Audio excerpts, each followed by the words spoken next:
Let's bring in South Carolina Senator Lindsey Graham. Of course, all eyes were on South Carolina this weekend because of the Democratic primary. But Senator, something else happened right in the middle of that. Is a possible peace deal was announced with Afghanistan and the U.S. Next step: have the Afghan government meet with the Taliban. Are you comfortable with that? Let's give it a try. I'd love to see the war in Afghanistan end, but the peace deal is not with al-Qaeda. It's not with ISIS. It's with the Taliban.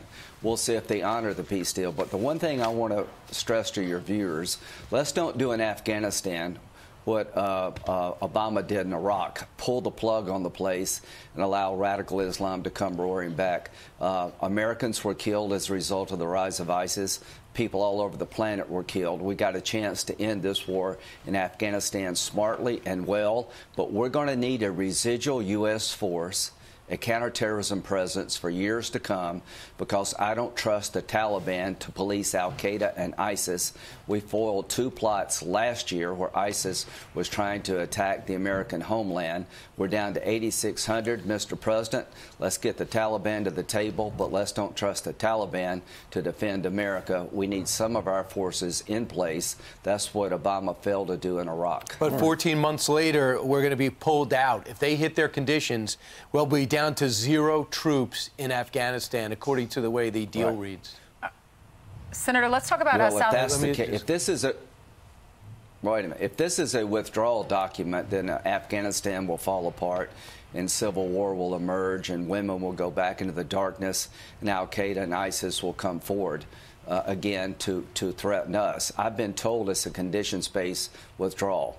The conditions have to be met before we can withdraw all our troops. What are the conditions? That the American homeland is not at risk by our withdrawal. A small residual counterterrorism force will protect America from the rise of ISIS and al-Qaeda inside of Afghanistan. That's what we failed to do in Iraq. If we pull the plug on the place, I know what's going to happen.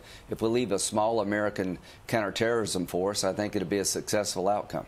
Well, the president did say the other day that he was going to keep an eye on it to make sure that nothing went haywire. In the meantime, let's talk a little bit about you and Ainsley's home state. Yeah, 48% of the voters in South Carolina went to the polls and voted for Joe Biden. Huge win for him. He needed our state, Senator Graham, to move forward.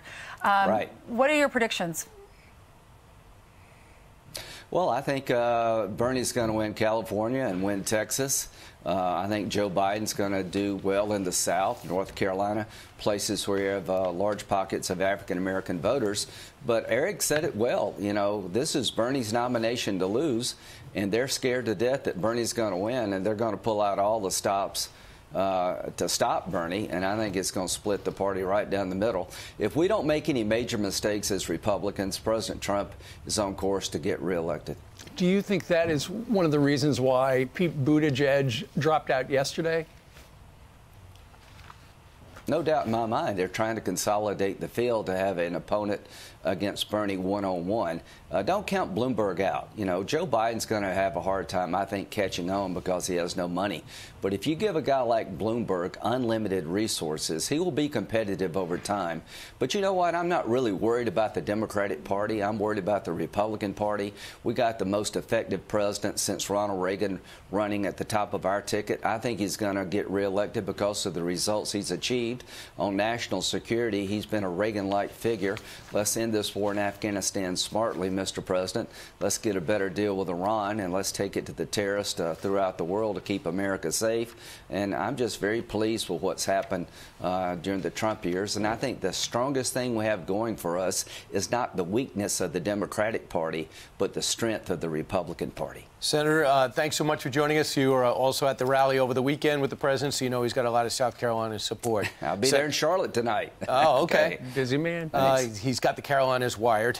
Senator, thanks so much.